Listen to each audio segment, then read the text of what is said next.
La inseguridad seguramente va a ser uno de los dos temas más recurridos durante el proceso electoral. En el último año, 2017, usted sabe, alcanzamos uno de los mayores índices de delitos de los últimos 17 años, pero lo peor es que la gente, los ciudadanos, responden, por ejemplo, a INEGI, que tienen temor de que en 2018 pudiera la situación de la inseguridad empeorar y lo relacionan con los espacios que se abren cuando hay cambios de gobierno, alternancias o transiciones entre una administración y otra. En 2018, además del Poder Federal, va a haber elecciones en 9 estados, de los cuales, al menos en 7 entidades federativas, la situación de la inseguridad, las condiciones de inseguridad son graves. En medio de todo esto, el discurso del gobierno federal no ha variado mucho, responsabiliza o culpabiliza a estados o municipios de el problema de la inseguridad, pero de ahí no estamos avanzando, mientras buena parte de los recursos se quedan aquí en la federación y, hay que decirlo también, hay delitos que no son de competencia ni de los estados ni de los municipios, como el combate al crimen organizado, y ahí se arman amplios espacios vacíos donde uno le echa la pelotita al otro. Soy José Buendía, vamos a arrancar con esto hoy en Opiniones Encontradas. Acompáñenme, vamos a ver unos datos de contexto para regresar aquí a nuestro foro a tener nuestra discusión de hoy. La inseguridad es una de las principales preocupaciones de los mexicanos y, peor aún, un factor de temor hacia el futuro por la percepción de que pueda empeorar en los próximos meses en que habrá cambios de gobierno en 9 entidades del país y en los poderes federales. 7 de las 9 entidades donde el próximo año se elegirá gobernador enfrentan un reto importante en materia de seguridad. Serán Chiapas, Yucatán, Tabasco, Morelos, Ciudad de México, Jalisco, Guanajuato, Puebla y Veracruz, donde se elegirá gobernador. Entre ellas no está Chihuahua, un estado afectado también por la violencia, pero donde la disputa política entre el estado y el gobierno federal parece haber incidido en hacer más visible los números de la inseguridad que en otras entidades. La perspectiva de los mexicanos de que las condiciones de seguridad pública empeorarán en el país durante 2018 va al alza. Según INEGI, de acuerdo con la Encuesta Nacional de Seguridad Pública Urbana de 2017, este indicador social creció 3.6 puntos porcentuales entre la población durante todo 2017. La falta de una estrategia objetiva de seguridad nacional y del combate a la corrupción puede haber contribuido a que los índices de delincuencia en 2017 se incrementaran considerablemente. El año anterior resultó el más violento en el país desde que hay mediciones sobre seguridad hace 2 décadas. En general, el gobierno federal responsabiliza a los estados y a los municipios del aumento de la delincuencia, aunque la investigación del crimen organizado es atribución suya y la mayoría del presupuesto global de seguridad pública se queda en la Policía Federal, el Ejército y las Fuerzas Armadas, la PGR y el CISEN. Los estados no cuentan con los recursos suficientes para este tipo de investigaciones y los salarios y remuneraciones son considerablemente menores a los que percibe la Seguridad Pública Federal. ¿Aumentan los riesgos para la seguridad en periodos de cambio de gobierno? Estados Unidos pidió a sus ciudadanos que eviten viajar a Colima, Guerrero, Michoacán, Sinaloa, Tamaulipas, debido a las condiciones de inseguridad en una nueva versión de sus reportes para viajeros emitida hoy. De acuerdo con la información del secretario ejecutivo del Sistema Nacional de Seguridad Pública, los estados que registraron el mayor número de víctimas de enero a octubre de 2017 fueron Baja California, Guerrero, Estado de México, Sinaloa y Colima. Con Opiniones Encontradas, muchas gracias por estar con nosotros. Vamos a hablar de la inseguridad, además de las cifras alarmantes con las que cerramos 2017, las más altas en términos de incidencia delictiva en los últimos 17 años. Nos preocupa la percepción que, según INEGI, existe entre la ciudadanía respecto a lo que pueda o cómo va a evolucionar este tema en el 2018. Y sobre todo porque en el 2018 tenemos un proceso electoral, las elecciones más complejas que ha enfrentado este país por la cantidad de cargos en disputa en un mismo día a nivel federal, a nivel estatal y municipal. Muchas gracias, Julio Sabines, especialista en asuntos de seguridad, por estar con nosotros. Un placer tenerte, Julio. Gracias, Pepe. Buen año. Un privilegio. Buen 2018. Igual para ti y el auditorio. Está conmigo también Paco Moreno, como todos los jueves. Muchas gracias, Paco. Gracias a ti, Pepe, y feliz año. Sí, Julio, buen 2018. Gracias. La mejor de las suertes. Muchas gracias. Y Juan José Rodríguez. Muchas gracias. Coordinador de incidencia delictiva del Observatorio Nacional Así Ciudadano. es. Muchas gracias por la invitación. Un saludo a los presentes y gracias por la invitación. Después de 17, ustedes hicieron un estudio interesante en el que tratan de poner el énfasis en las condiciones de seguridad en 7 de los 9 estados en los que va a haber elección, cambio de gobierno en 2018, y apuntan el factor político, cómo puede jugar el factor político, en este caso el político electoral, en la evolución de la inseguridad en el estado, en el país en este año. Sí, lamentablemente estamos viviendo en una crisis de seguridad. Así lo comprueban las cifras oficiales y así lo percibe también la sociedad mexicana, claro.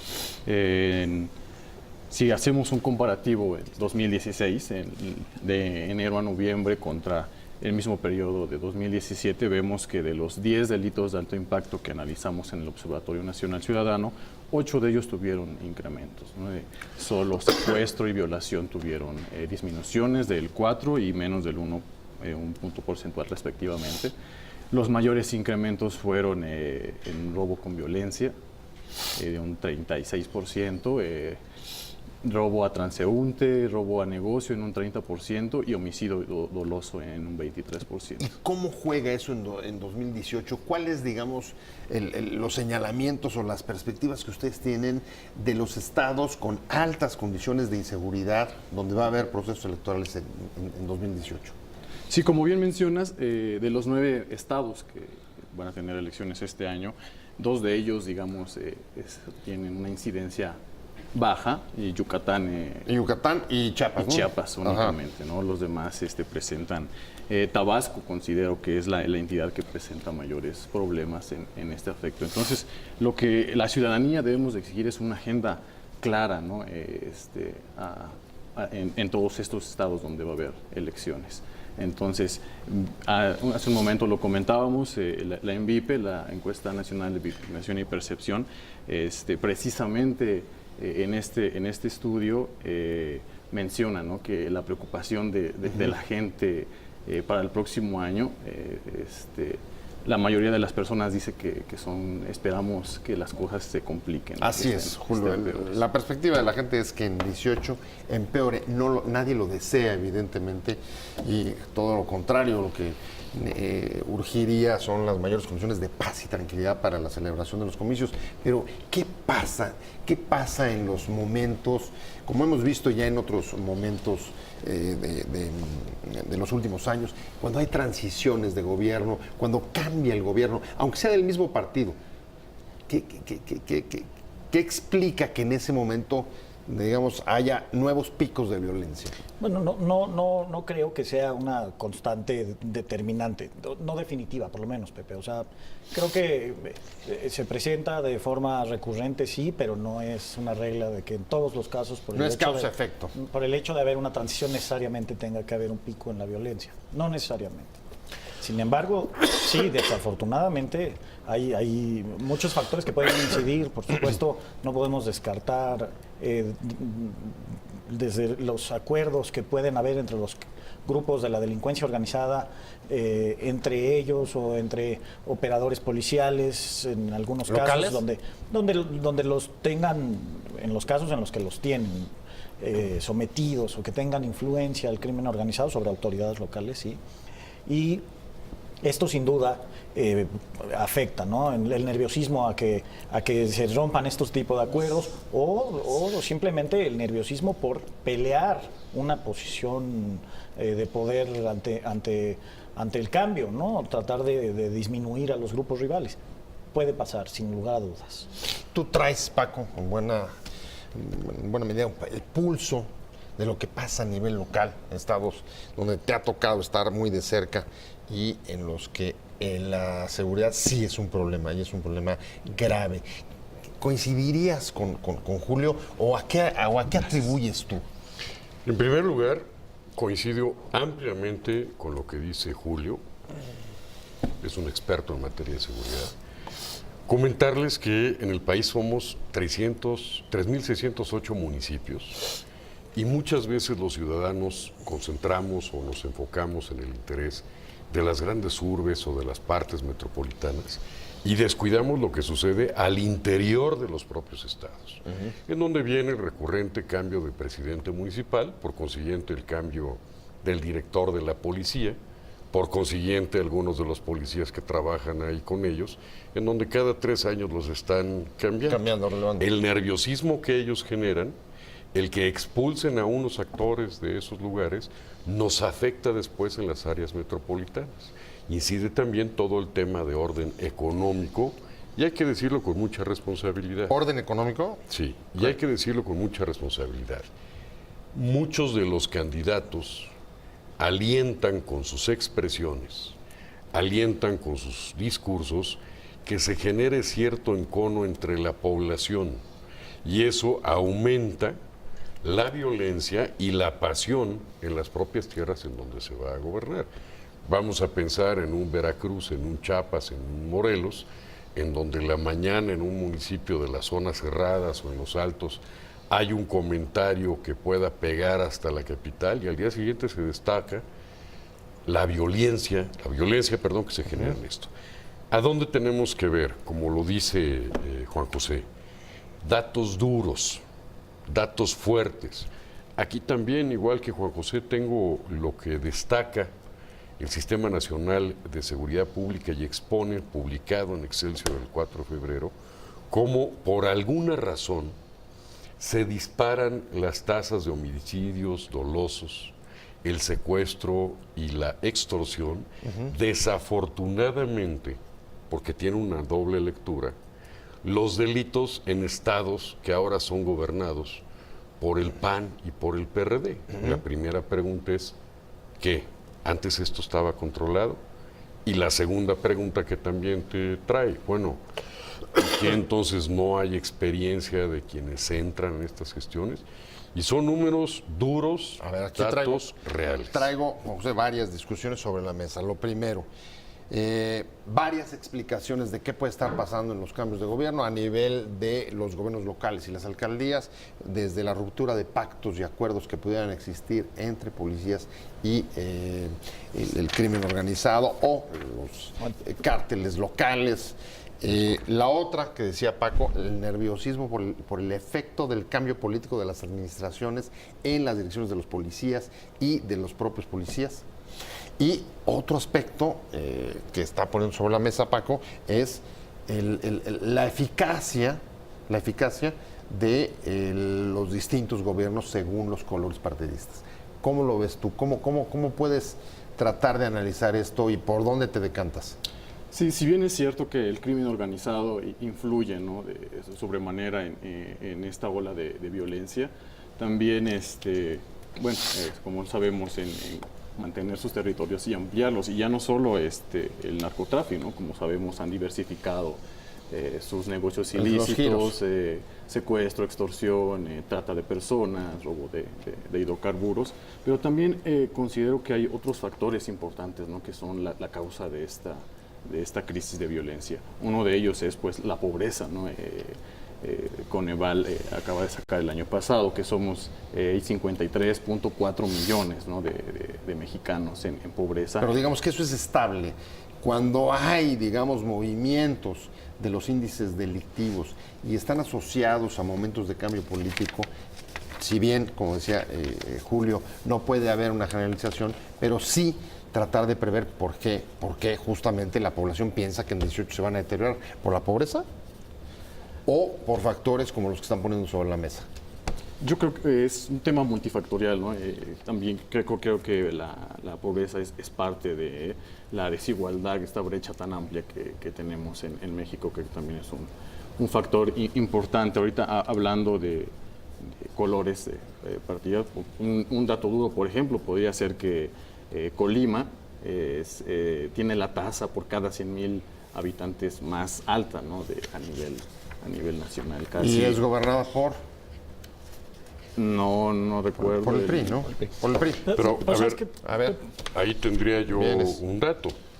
Los estados que han crecido en estos números son los estados de, aquí lo tengo, Aguascalientes, Tamaulipas, Nayarit, Baja California Sur, Baja California Norte, Chihuahua y Quintana Roo, en donde incluso índices delictivos como el del homicidio llega a crecer un 77%, con diferencia de las mediciones entre el 2016 y 2017, en donde existen relevos de gobierno. Estoy hablando de cifras entre 1997 y 2017, se dispara toda la media nacional del 11.3% al 445%. A ver, ahí el dato. Tanto duro. El dato, el dato preocupante. O sea, que ¿eso qué quiere decir? Que ahí donde ha habido alternancia se ha deteriorado la seguridad. Regreso hablando del problema de la inseguridad y la percepción social que existe, según la última encuesta de INEGI, de que esto pueda empeorar en 2018. Debido justamente por los movimientos políticos que va a haber en el proceso electoral. Me quedé contigo, Julio Sabines, especialista en asuntos de seguridad. No se puede, digamos, tampoco decir que hay un patrón de mayor ineficiencia de un partido a otro, o que solamente algunos son eficaces, porque hay diferencias. No, mira, lo que yo te podría decir es que no es una cuestión partidista como tal, tiene que ver mucho con quiénes son los que gobiernan. De dónde emanan es otra cosa, y si coincidentemente algún partido tiene una racha más grande por poner malos candidatos y que desafortunadamente han logrado conseguir el voto popular, pues eso pudiera haber ahí un patrón de coincidencia.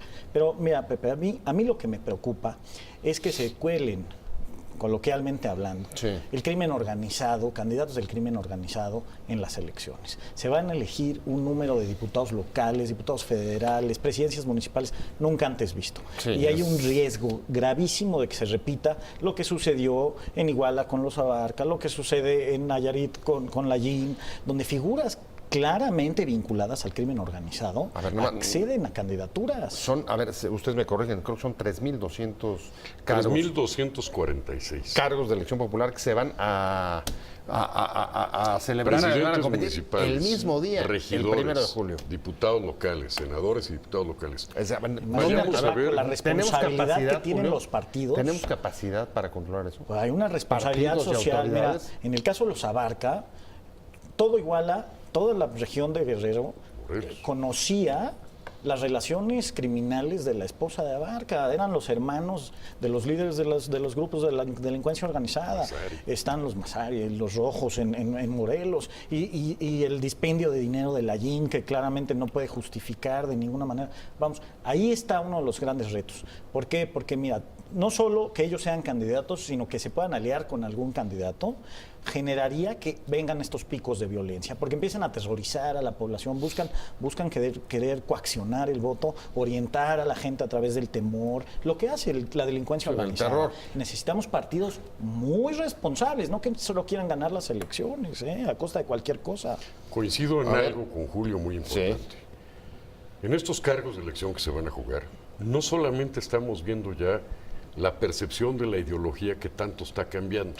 Ya es el poder, por donde sea, no importa mi ideología, quiero el poder. Cuidado ahí, porque ahí es en donde te vas a la Sierra de Guerrero, a Sinaloa, a Sonora, y dices, a ver, ¿quién postuló a fulano o a perengano? No importa. ¿Quién le metió lana? ¿Quién lo hizo el candidato? ¿Quién lo hizo el presidente municipal? Los regidores. Cuidado con los regidores, porque son cuotas de poder. ¿Qué pasa con un regidor que preside la Comisión de Seguridad? ¿Qué tipo de director de seguridad pública quieres? ¿Qué tipo de policías vas a tener? Ahí es en donde nosotros tenemos que ver a los 3.608 municipios, no solamente quién va a destacar por una política pública a nivel nacional como presidente. Vámonos abajo. Vamos a ver qué va a pasar en los municipios con los regidores. ¿Quiénes van a integrar las cámaras locales? ¿Qué tipo de individuos llegan a los congresos locales? Y muy importante, ¿qué tipo de senadores, qué tipo de diputados federales requiere México? Bueno, esa es una parte, pero a ver, Juan José, la otra parte, decía Julio, sanción social.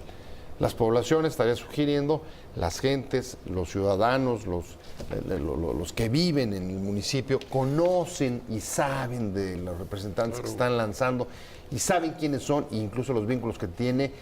Tú, desde tu punto de vista, ¿ves esa capacidad de reacción de los propios ciudadanos para sancionarlo? Sí, creo que esto va más allá, desde mi punto de vista, de color de partido, ¿no? Como bien lo mencionaste, Yucatán ha tenido alternancia y es la entidad que ha sido y es la más segura de todo el país, ¿no? Sí, Entonces, si vemos las tasas... En Chiapas también no tenemos alternancia. Si vemos las tasas de las entidades con mayores problemas, encontramos de todos los colores. Encontramos a Tabasco, a Baja California Sur, a Baja California Norte, a Morelos, a la Ciudad de México, al Estado de México. Entidades que antes sobresalían por ser seguras, ahora están teniendo serios problemas. El caso de Querétaro, por ejemplo, de Aguascalientes también. Entonces creo que esto va más allá de colores. Pero hay capacidad de la gente de parar candidatos que estén siendo impulsados, captados o a través de los cuales se quiera meter el crimen organizado o el crimen común, incluso los cárteles o los grupos delictivos locales. Sí, yo considero que sí, como bien mencionas, van a elegir presidentes municipales, entonces la gente es en donde está más cercana. Más cercana. Entonces yo creo que ahí es en donde sí se podría parar a este tipo de representantes, digámoslo así, ¿no? Que se pudieran colar de ahí, no sé, como lo mencionabas, del crimen organizado. Yo creo que sí. ¿Dónde está la responsabilidad? ¿Dónde está el énfasis? Tenemos Julio, en la impunidad en gran parte. Pero Primero ¿el que énfasis nada, está en los partidos o está en la sociedad? No, qué? no. Es una responsabilidad compartida sobre quien ejerce el gobierno en el momento y por eso te hablo de la impunidad. Pepe, en todos estos años y con estos datos terribles que escuchamos, vemos la negligencia de los gobiernos estatales, de muchísimos gobiernos estatales, en fortalecer sus corporaciones, sobre todo de procuración de justicia, Pepe, de investigación, porque piensan que todo es policía preventiva y no todo es policía preventiva. Necesitas policías ministeriales investigando los delitos y no hay procuradurías o fiscalías que se den abasto ante el número de delitos que hay. Cuando tienes tú 100 homicidios en una zona corta y tienes 100 policías ministeriales para investigarlo, es imposible. Nadie le ha duplicado los números. Ahí está la agenda. Eso es la parte de quien ejerce la responsabilidad de gobierno para buscar o no las continuar. condiciones. Pero Ajá. también de los partidos, por supuesto, que las dirigencias saben ¿A quién quién están Y postulando. quiero apoyar este comentario de Julio. No nada más es la Policía de Investigación o la Fiscalía del Estado, sino que después llegan a un Poder Judicial en donde 36 horas después los están liberando. Y ahora con el nuevo proceso penal acusatorio es mucho más sencillo que haya una puerta giratoria para la delincuencia. A ver, hay una cosa que me preocupa y es, venimos escuchando desde la administración de Calderón y el actual de Peña al gobierno federal o a los gobiernos federales responsabilizar a estados y municipios de la inseguridad en los estados. Sin embargo, hay que recordar dos cosas. Una, que, por ejemplo, el combate al crimen organizado no es competencia de estados y municipios, sino de la federación. Pero, Pepe, y de delitos dos, graves. el dinero, la capacidad, la cantidad de presupuesto que se destina a las instituciones de seguridad federales es muchísimo mayor que lo que llega para seguridad en los estados. Entonces, ¿no es un poco Juan José, desigual esto, Juan José? ¿Cómo ves tú? Perdón, si me permites. De todos estos incrementos en los delitos, ¿cuántos son del fuero federal y cuántos son del fuero común? Ahorita a la mano no tengo el Pero dato las exacto, cifras que pero- tú mencionaste pero- hace rato, mencionabas robo, Yo aquí fuero te los tengo. común. El fuero común obviamente es la mayor parte. ¿Y quién ver, investiga el a fuero ver, común? De acuerdo, eso es estados y municipios. Pero Esa es la la pregunta, pregunta base de Pepe. pero la pregunta es, el crimen organizado o incluso los grupos delictivos locales han girado, han cambiado de giro y ya no solamente es narcotráfico, ¿cierto? Es decir, se dedican a la extorsión, que también es fuero común, ¿no? Y se dedican al robo Que de también es vehículos, fuero común. que también es fuero común. Entonces, ¿cómo poder combinar esto o cómo las instituciones se ajustan, ¿no? en un movimiento del cambio de patrones de conducta del propio crimen. Hablando sobre el tema de la inseguridad y las perspectivas de 2018 después de haber tenido el año más alto en esta clase de cifras en 2017, me quedé contigo. Es un círculo vicioso, Julio. Pepe, perdón, es un círculo vicioso peligroso.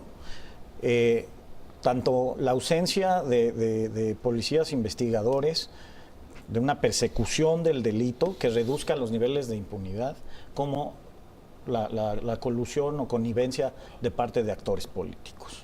¿Por qué? Porque también se han vinculado, en la Ciudad de México lo hemos visto, a delegados, a autoridades locales, incrementos terribles en todo este número de delitos. ¿Sí? Oye, danos los datos que estuviste manejando fuera del área. Importantísimos.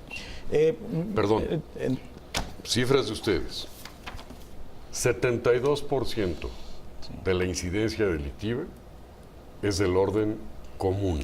Sí. 72% datos de observatorio. El comentario. Pues mira, existe. por ejemplo, estados como Guerrero, que tienen números menores de 300 policías ministeriales para todo el estado. Imagínate, Pepe, cómo puedes investigar con un número tan pequeño. Bueno, dime Morelos. ¿Cuánto tienes en Morelos? ¿Cuánto ¿Qué hay en pasó, Morelos? Pepe? Nuevo León. Rebasamos los Oye, 100. Nuevo León desarticularon la policía, la fuerza civil, Bueno, por favor. el orden federal. Llegó, ahí tenemos un ejemplo de una transición, de una inversión tan sólida que se hizo por capacitar policías. Llega un nuevo gobernador de intereses desconocidos y se muy dedica. Bueno, a ver, dicen, pero yo no sé si Incluso frente lo al crimen retoma, organizado hoy incluso sea. lo retoma New York Times, ¿no? Hace un reportaje diciendo cómo la sociedad civil, los empresarios habían tomado a su cargo la renovación de la policía de Nuevo León en el gobierno de Medina, ¿no? Sí, así es. Ahorita hablando aquí de la responsabilidad federal, creo que también es necesario sacarle el tema de la ley de seguridad interior, ¿no? Esto creo que también le está quitando responsabilidades precisamente a los gobiernos estatales y a los gobiernos municipales, precisamente en fortalecer estas instituciones de seguridad y justicia, ¿no? Creo que eso es lo que realmente está haciendo. Qué la bueno ley que de lo seguridad. mencionas, Juan José, porque era importante para México tener una ley que regulara el estado de excepción. Exacto. No en esos términos, pero el estado de excepción. No es una ley para la cotidianidad de los ejercicios de las operaciones de las Fuerzas Armadas. Es una ley pensada en unas circunstancias excepcionales. Todos lo tienen. Francia, por cierto, lleva más de 2 años bajo ley de estado de excepción que le permite a la Policía Nacional hacer cateos sin órdenes judiciales, intervenir comunicaciones. Estados de excepción, no regularidad. Pero la postura... quiero a ver, abonar pero algo. nada más para apreciarlo, la postura que tú traes es justo esta ley va a retrasar la modernización de las policías locales. ¿Ese es tu punto? Sí. Yo difiero, Ajá. perdón, Juan José, y va por delante. Mi absoluto agradecimiento, mi total reconocimiento a las Fuerzas Armadas de este país. ¿Qué sería de este país sin un ejército tan eficiente, una marina tan formal? ¿A dónde iríamos? Si nosotros no aplicamos esa nueva ley de seguridad pública, vamos a seguir tropicalizando nuestros esquemas de seguridad y los vamos a dejar en manos de los caciques de los estados locales. Tenemos que reforzarla. Debemos de darle todas las atribuciones, como lo que están haciendo en Francia, como lo que están haciendo en Canadá, como lo que están haciendo en Alemania. A ver, pero no les puede a quedar ver, en pero- orden de caciques Pero locales. no es una contradicción. Vas tú, José, por un lado, responsabilizar a estados y municipios, pero por otro lado, querer traerse sus competencias. No, cuando hay estado de ¿cómo lo ves excepción, tú? Pepe. Sí, estamos de acuerdo que sin la presencia del Ejército y la Marina en muchos territorios, partes del territorio mexicano, las cosas realmente estarían peor, ¿no? de lo que están ahora. Es importante reconocer la labor del Ejército y de la Marina. Pero en lo que no estamos de acuerdo es también en cómo está redactada, y en pensar en una ley de seguridad interior sin antes tener una estrategia eficaz de seguridad pública. Creo en eso es en lo que no estamos de acuerdo. Un punto en lo que decía de redacción, por ejemplo, es en los derechos humanos, ¿no? Que mucho se ha hablado de ello. Es que hay una preocupación, y voy contigo, Julio, es, a ver, estamos, un discurso socorrido, es decir, estados y municipios, policías locales, no están capacitados para enfrentar el crimen.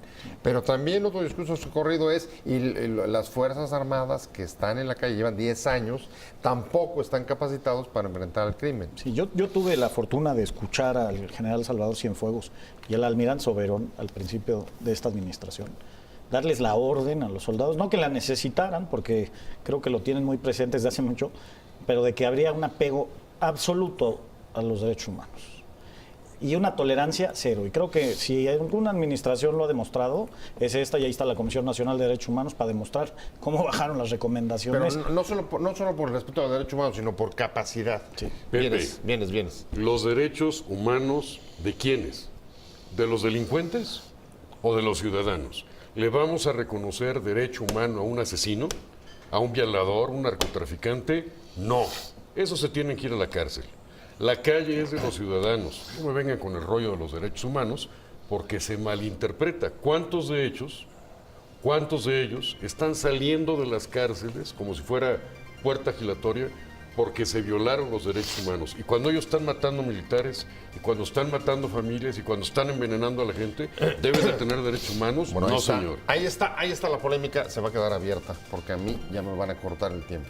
Pero no me voy antes de agradecerte, Julio. Julio Sabin, especialista en seguridad, muchas gracias de verdad por haber venido, por haber estado acá. Pepe, siempre es un placer.